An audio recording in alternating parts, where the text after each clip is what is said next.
주가 보이신 생명의 길, 나 주님과 함께 상한 마음을 들이며 주님 앞에 나가리. 나의 의로움이 되신 주, 그 이름 예수. 나의 길이 되신 이름 예수.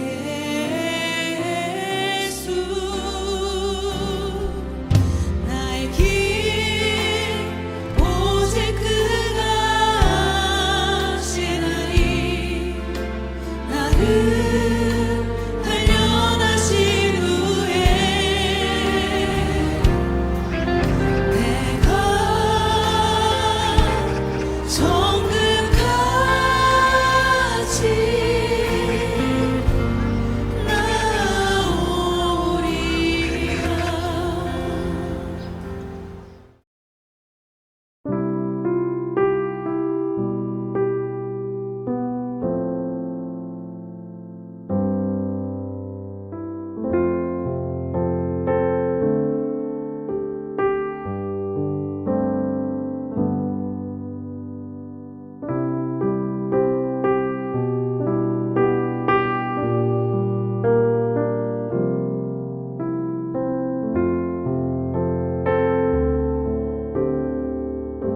그 내소에 아는 길이가 20규빗이요 너비가 20규빗이요 높이가 20규빗이라 정금으로 입혔고 백향목 제단에도 입혔더라. 솔로몬이 정금으로 외소 안에 입히고 내소 앞에 금사슬로 건너 지르고 내소를 금으로 입히고 온 성전을 금으로 입히기를 마치고 내소에 속한 제단의 전부를 금으로 입혔더라.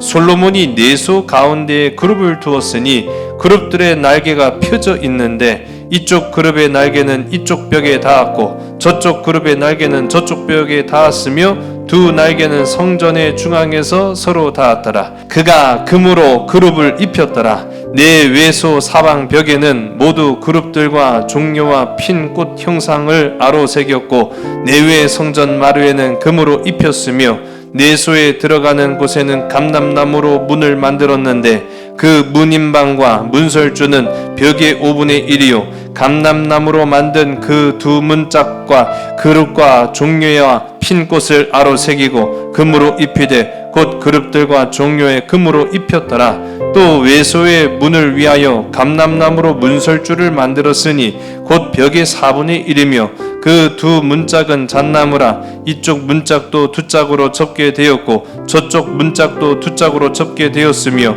그 문짝에 그룹들과 종려와 핀 꽃을 아로 새기고 금으로 입히되 그 새긴 데에 맞게 하였고 또 다듬은 돌 3켜와 백향목 두꺼운 판자 1켜로 둘러 안뜰을 만들었더라. 넷째 해 15월에 여호와의 성전 기초를 쌓았고 11째 해 불월 곧 8째 달에 그 설계와 식양대로 성전 건축이 다 끝났으니 솔로몬이 7년 동안 성전을 건축하였더라. 아멘. 황금 좋아하시죠?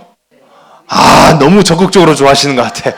감사합니다. 저도 금 좋아합니다. 그런데 이 황금이라고 하면은 싫어하는 사람이 별로 없는 것 같아요. 옛날 나라를 제가 지금 말씀을 드리는 거예요. 옛날 나라인데 이 금이요 굉장히 흔해서 뭐 그렇게 큰 가치가 있어? 뭐 그런 식으로 그런 나라가 있었답니다. 그러니까 이 나라는요 심지어는 기록에 의하면은 사람들의 밥그릇도 금으로 만든 그릇으로 밥을 먹었고요. 더 재밌는 사실은 개 있죠, 개. 개밥그릇까지는 아니고요. 전 예상을 못했네요. 개밥그릇까지는 예상 안 했고.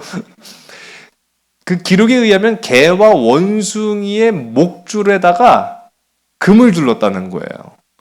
그 정도로 금이 아주 흔한 나라가 있었답니다. 전 세계에서 이 고대 왕관 있잖아요. 전 세계에서 고대 왕관이 발견된 거는 불과 한 10점밖에 되지 않는다고 해요. 그러니까 수천 년 전으로 이제 우리가 거슬러 올라가서 고대 나라에 이 황금으로 된 왕관이 출토된 거는 불과 10점밖에 안 되는데 이 나라에서만 무려 6개가 나왔어요. 굉장하죠. 자, 퀴즈를 드립니다.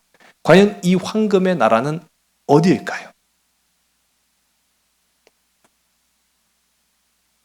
자, 어느 나라가 이렇게 황금이 흔하디 흔해서 뭐 황금쯤이야 뭐 그렇게 생각하고 개 목줄로 금을 할 정도로 개와 원숭이의 목에다가 금을 둘러대잖아요. 놀랍게도요. 이스라엘이요. 아닙니다. 안타깝지만 신라예요. 신라는 황금의 나라였습니다. 신라와 다른 나라들이 이제 무역을 하는 가운데 이 역사학자였던 마크다시가 이런 기록을 남겼습니다. 신라인들은 집을 금실로 수놓은 천으로 단장했고 밥을 먹을 때도 금으로 된 그릇을 사용한다 라는 기록이 남았어요. 또 1154년에 이드리시라는 이 아랍의 역사학자는 이런 기록을 남겼습니다. 신라는 금이 너무 흔해 개의 사슬이나 원숭이의 목태도 금으로 만든다라고 기록에 남길 정도로 금이 상당히 많았다라는 거예요. 그러니 아까 제가 말씀드렸잖아요.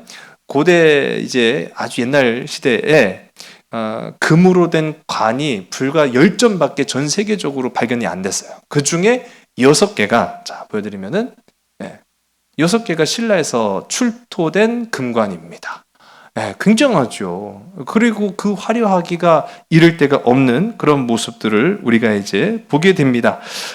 그런데 이렇게 신라가 금이 굉장히 많았을 뿐만 아니라 금으로 만든 많은 이제 보물들을 잘 활용을 나중에는 금이 귀한 걸 알았어요. 이런 기술적 발전이 이루어진 것은 앞서도 말씀드린 것처럼 신라가 많은 다른 나라들과 교역을 이루면서 가능했던 겁니다. 그런데 그 교역을 통해서 이 금이 굉장히 급속도로 발전할 수 있었던 까닭이 한 나라와의 교역 때문이었어요. 바로 스키타이라는 나라였습니다. 스키를 아주 잘 타는 나라 민족이 아니라 스키타이는 말을 잘 타는 민족입니다.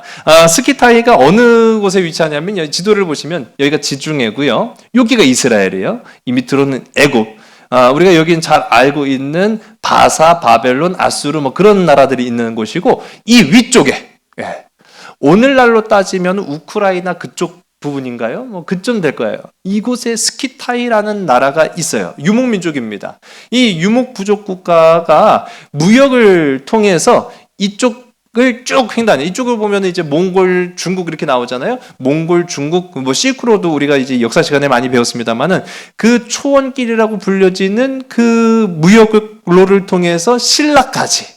그래서 이 지구 반대편에 있는 나라잖아요. 스키타이가 이 신라와 무역을 통해서 엄청난 문명적 가치를 이루었을 뿐만 아니라 나중에는 이러한 황금으로 기반한 권력과 외국과의 그 활발한 교류 덕분에 신라가 마침내는 정말 우리나라 땅덩어리 가운데 신라는 진짜 조그만 땅덩어리였어요.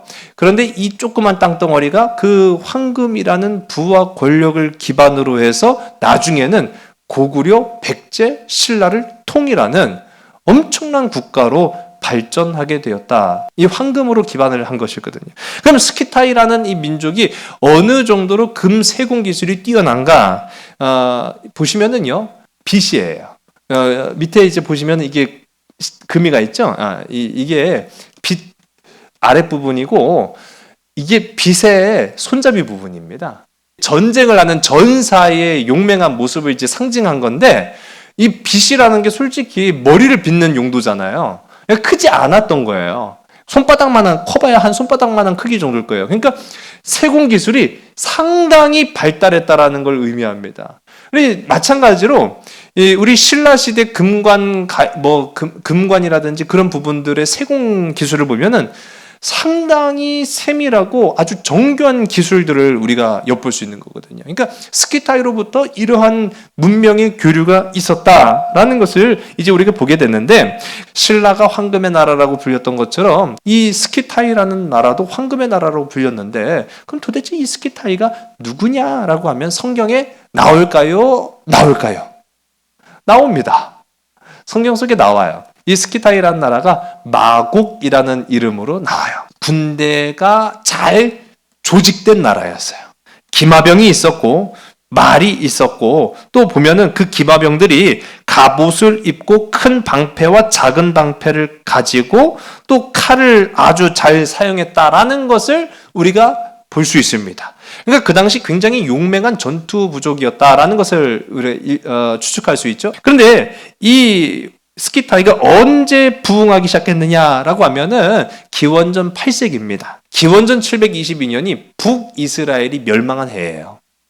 북이스라엘이 멸망한 해에 이 아수르에 의해서 이제 북이스라엘이 멸망했죠. 이 북이스라엘이 멸망할 때 스키타이도 아수르 윗지역에서 같이 흥왕하기 시작을 한 겁니다. 같이 성장을 한 거예요. 그렇게 같이 성장했던 때가 이제 기원전 8세기, 정확하게는 기원전 722년경이었는데, 얘들은 유목민족이에요. 유목민족이라는 것은 초원을 따라갑니다. 그렇게 풀이 있는 곳으로 점점 내려오다 보니까 이 밑쪽으로 내려오게 되는 거예요.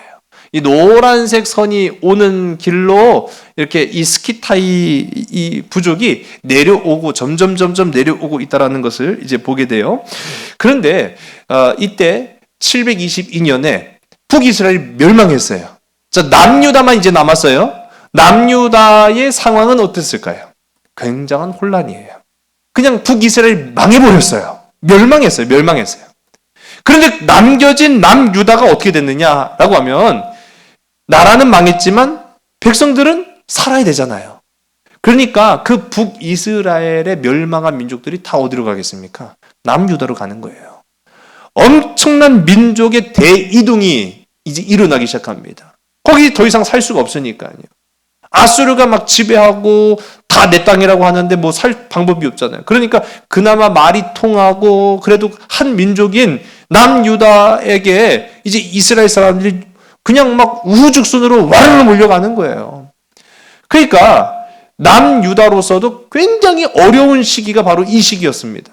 그 어렵고 또 한편으로는 문화적 그 차이가 굉장히 컸어요. 문화와 경제와 정치적인 변화가 막 이루어지는 시기. 그때가 바로 이 북이스라엘이 멸망한 때였다라는 거죠. 그때 이 스키타이라는 나라가 막 성장할 때라고 말씀드렸죠. 확 성장하다가 이제 기회만 엿보는 거예요. 어떤 기회? 예. 더 이제 나라를 확장해 나아갈 수 있는 기회를 엿보다가 이 아수르의 그 왕이 죽습니다. 아수르바니팔이라는 왕이 626년에 죽어요. 그러고 나니까 이제 막 신흥 국가로 일어서고 있던, 발돋움하고 있던 바벨론과 스키타이가 손을 잡아요. 바벨론과 이 스키타이가 손을 잡고, 여러분 아수르의 수도가 어딘 줄 아십니까? 가라고 했는데 안 갔잖아요, 요나가. 거기 그곳, 요나가 가라고 했는데 안 갔잖아요. 어디로? 니느웨. 니느웨가 아수르의 수도예요, 수도. 니느웨를 함락시키기 위해서 바벨론과 스키타이가 손을 잡습니다. 그래가지고 군사를 이끌고 왁 내려와서 기원전 612년에 드디어 마침내 이 연합군대에 의해서 그 강력한 아수르의 니느웨가 함락되고 말아요. 뭐 수도가 함락됐으니까 나라 전체를 집어삼키는 거는 식은 죽 먹기예요. 시간 문제예요. 그런데 여러분, 우리가 이제 중동의 지도를 쭉 보면은 여러 강대국들이 공통적으로 여러 번 반복해서 나타나잖아요. 뻔하잖아요. 바벨론 아니면은 우리 이제 아수르, 또 뭐 이제 그런 나라들, 페르시아, 바사, 뭐 그런 나라도 있고, 또 한편은 반대편, 우리 이 지도상에 이스라엘 이쪽 나라의 강력한 한 나라가 전통적인 중동의 강국 어디입니까? 이스라엘 밑에 있는 애국, 이집트. 아니 이집트가요 지금 위에 있는 커다란 땅덩이가 남의 손에 넘어가게 생겼는데 손 놓고 가만히 있을까요? 지금 쳐들어가면은 10분 못 깬대. 가만히 있을 수가 없죠. 그러니까 이 612년에 스키타이와 바벨론이 손을 잡고 아수르의 수도인 니느웨를 함락시킬 때 이 애굽의 파라오라고 하는 이 성경 속에는 바로라고 말하는 왕이에요. 이 바로 느고가 야 이거 안 되겠다.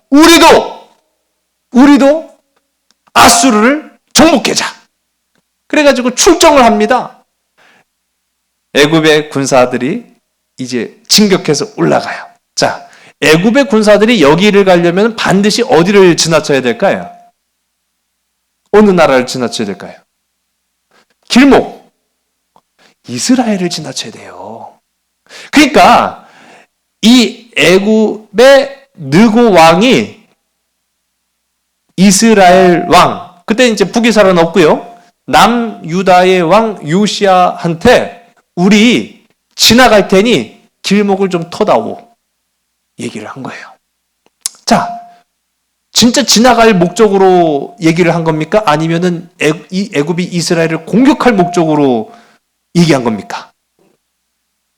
지나가게만 해달라고 지금 한 거예요. 지나가게만 해달라고. 그러면은 이스라엘이 생각하기는 쟤네들이 우리를 공격하려고 지금 오는 거야? 아니면 진짜 길을 터달라고 오는 거야? 그래요, 안 그래요? 그런 고민에 빠질 수 있겠죠? 충분히 있어요. 옛날에 우리가 그런 일을 겪어봤잖아요. 그렇게 했던 경험이 우리도 있었잖아요. 그러니까 이 애굽이 지나간다고 할 때 그 길을 딱 막아섰어요. 누가? 요시야가. 요시야는 성경에 기록된 하나님 앞에 합당한 왕이었어요. 잘했던 왕이었단 말이에요. 이 요시야가 딱 막아선 길목이 바로 우리 지난 한참 전이에요. 여러분 기억을 더듬으셔야 됩니다. 그 길목 딱 막아선 성이 난공불락의 성이라고 제가 말씀드렸던 무깃도성입니다. 무깃도성 앞에서 안 돼! 못 지나가! 길을 막아요. 자, 결과는 요시야가 죽습니다. 판단을 잘했어야 되는데. 참, 그게 참 안타까워요. 609년에 무깃도 전쟁이 일어나요. 그래서 애굽과 남유다가 무깃도성 앞에서 충돌을 해서 결국은 안타깝게도 이 요시야 왕이 죽습니다. 어쨌든 이 애굽으로서는 답답한 거죠. 내가 어째 니들 공격한다고 했어? 길목만 터달라고 했지, 이 바보 같은 놈들.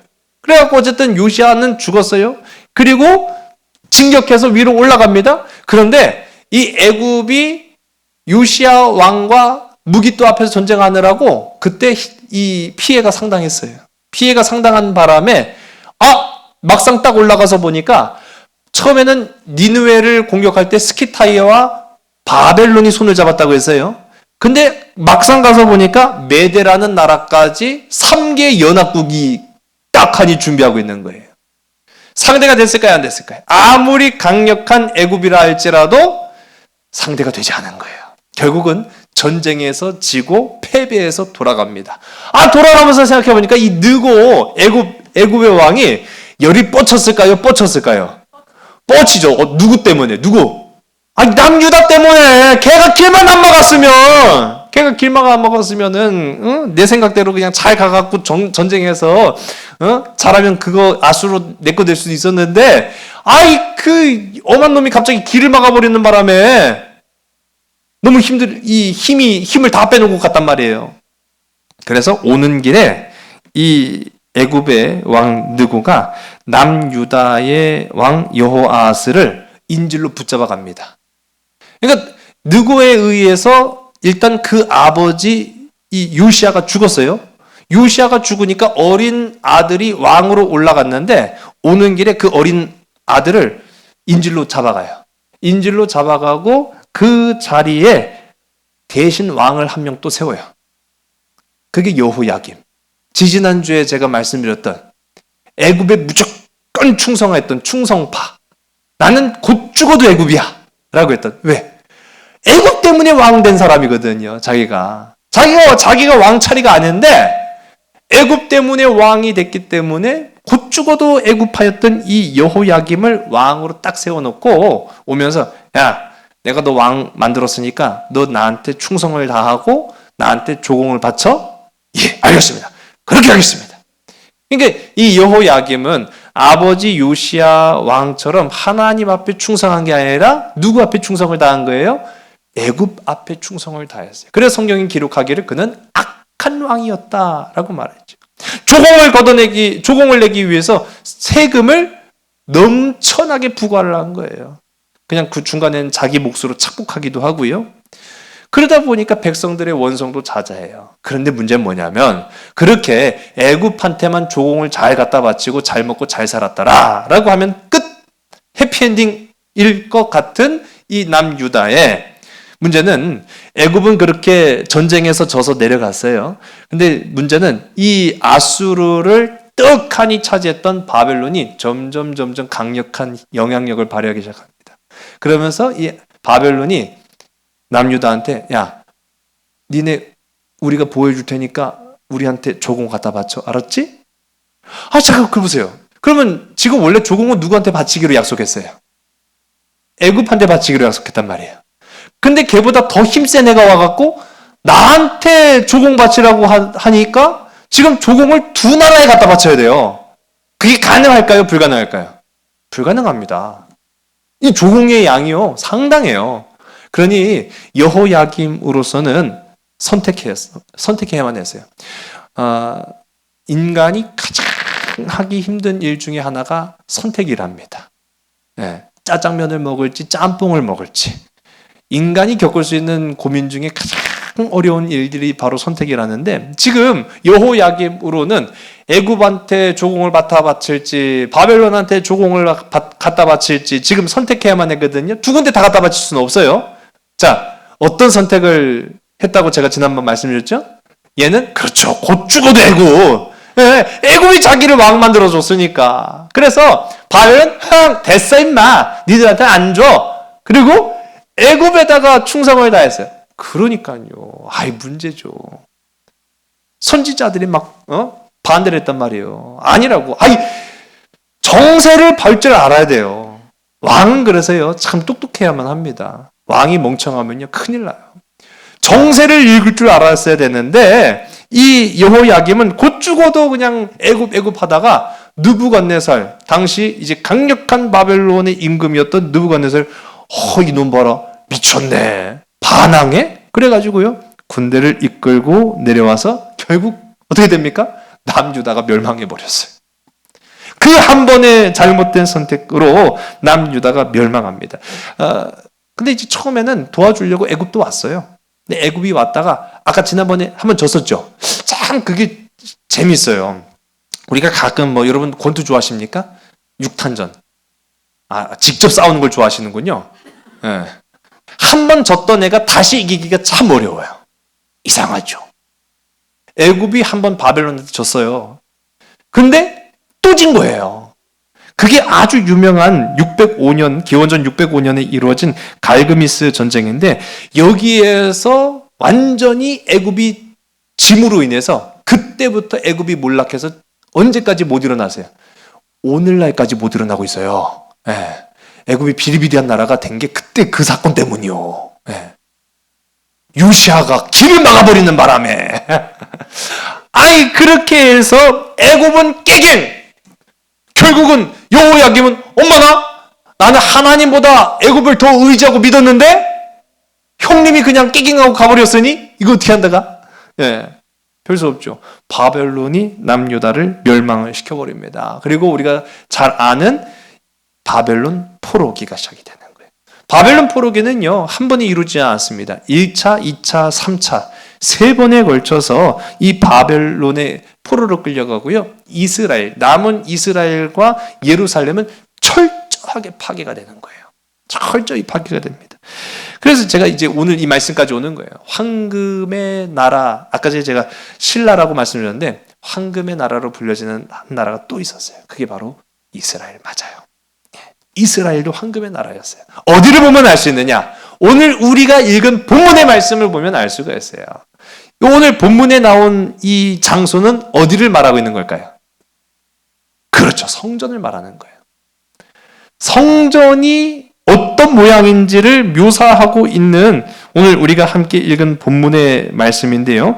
열왕기상 6장 20절서부터 22절까지 우리 말씀을 우리 화면을 함께 보시고 있습니다. 시작. 그 내소의 안은 길이가 20규빗이요 너비가 20규빗이요 높이가 20규빗이라 정금으로 입혔고 백향목 제단에도 입혔더라. 솔로몬이 정금으로 외소 안에 입히고 내소 앞에 금사슬로 건너 지르고 내소를 금으로 입히고 온 성전을 금으로 입히기를 마치고 내소에 속한 제단의 전부를 금으로 입혔더라. 아멘. 자, 이 말씀을 보게 되면 상상이 갑니까? 그 성전은 오늘날로 따지면 우리 교회를 말하는 거예요. 교회 안과 밖 그리고 기물들과 그 모든 것들을 뭘로 다 입혔다라고 성경 말하고 있어요? 그렇죠. 금이에요. 자, 그 상상도를 우리가 이제 현실화하면은 그림으로 표현하면 이렇습니다. 성전이 이러한 모양으로 이제 솔로몬의 성전이 지어졌는데 이 안을 다 황금으로 둘러버린 거예요. 여기는 이제 성소가 되고요. 여기 보시면은 7 뭐가 있죠? 그렇죠. 난 제가 이제 물어본 이유가 바로 7 촛대라고 하면 잘못된 거라고 제가 말씀드렸어요. 7 등잔대입니다. 7 등잔대, 떡상, 이렇게 향단 이렇게 있고요. 여기가 이제 우리가 이제 신약 시대에 보면은 이제 장막으로 쳐져 있죠. 근데 이제 장막으로 쳐져 있는 것을 우리가 오늘 본문의 말씀을 보면은 이 열고 닫게끔 이렇게 문이 돼 있어요. 근데 이 안으로 들어가면 우리가 잘 아는 뭐가 있습니까? 법궤라는 것이 있죠. 이 법궤 옆에 이거 뭐예요? 날개 달린? 이 잘 안 보이시는 것 같아요. 이게 날개 달린 뭐 같아 보입니까? 날개 달린 사자의 형상을 한 동물 2마리가 이렇게 있습니다. 이게 우리가 이제 성경을 볼 때 잘 봐야 이제 이게 상상이 되는 거예요. 저도 이게 성경만 보면은 이해 안 될 때가 참 많은데 이게 이 성경을 보게 되면은 2 그룹이라고 하는 것은 천사를 의미하는 거예요. 근데 그 당시 그룹이라고 하는 천사는요, 오늘날 우리가 드라마나 그런 그 공상과학 영화나 그런 곳에서 나타나는 흰옷 입은 천사, 사람의 형상을 하고 등에 막 여러 개 날개가 달려있는 그런 천사를 말하는 게 아니에요. 고대 근동시대의 그룹, 천사라고 하는 것은요, 얼굴은 사람의 형상을 하고 있고요, 몸은 사자, 그리고 등에는 독수리 날개를 하고 있는 게 그룹이에요. 그게 천사예요. 모양이 많이 이게 생각했던 거하고 많이 다르다라는 것을 보게 돼요. 자, 이러한 모양의 천사는 고대 근동 여러 나라에서 공통적으로 나타납니다. 메소포타미아 시대에도 있었고요. 우리가 잘 알고 있는 애굽에도 나타나요. 거기 보면은 이 문지기로 나타나는 뭡니까? 스핑크스.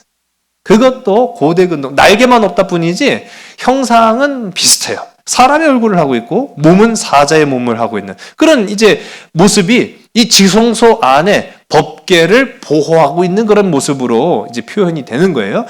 어쨌든 이 모든 것들을 다 뭘로 했다? 금으로 둘렀다라는 것이 굉장히 중요한 부분입니다. 그러니까 전부가 다 금이었어요. 그러니까 성전 안으로만 들어가도 와라고 하는 소리가 탄성이 질러질 정도로 황금이 어마어마하게 둘러져 있다. 근데 그 정도 되려면은요, 굉장한 양의 금이 들어가지 않을 수가 없어요. 솔로몬에게 그와 같은 부와 귀가 능력과 환경이 있었기 때문에 가능한 것이 바로 이 황금의 시대, 황금의 나라였던 이 이스라엘에서 가능했던 겁니다. 자, 그러면 이 솔로몬 시대에 지어진 오늘 본문의 말씀, 이제 성전을 우리가 보게 됐는데, 이 솔로몬 시대가 이런 황금의 시대가 될 수 있었던 이유가 뭡니까? 왜 이렇게 황금 시대가 될 수 있었을까요? 간단해요. 이유는 하나님의 복을 받았기 때문인 거예요. 하나님께서 그에게 복을 주셨기 때문에 이 이스라엘이 아까 지도도 보셨죠? 조그만 나라예요. 조그만 나라. 그 조그만 땅덩어리가 이렇게 황금의 나라가 될 수 있었던 까닭은 복주심으로, 하나님의 복주심으로 그게 가능했다. 하나님 앞에 이 솔로몬이 1000번제를 드리면서 지혜를 달라고 간구하는 그 기도 끝에 하나님이 주신 놀라운 축복입니다. 하나님이 놀라운 축복을 이 솔로몬에게 주시면서 너에게 지혜뿐만 아니라 그 이전에도, 그러니까 전무후무한 엄청난 부귀와 영광을 너에게 줄 것이다 라고 했어요. 자, 이제 우리가 다시 한번 황금을 좀 주목해 보겠습니다. 황금은요, 이 히브리어로 자하브라고 불려요. 이 황금은 권력과 영광을 상징합니다. 그리고 아름다움과 부의 상징이기도 해요. 은은 오랜 시간 그냥 우리가 이제 보관하게 되면은 우리가 잘 보관 못하는 거죠. 그러니까 그냥 가만히 내버려 둔 거죠. 은은 오랜 시간 그냥 내버려만 두면은 어떻게 될까요? 색깔이 변해요. 맞아요. 그런데 금은 어떻게 될까요? 확실히 금 전문가들만 여기 오늘 딱 모셨어. 잘하시는군요. 맞습니다. 예.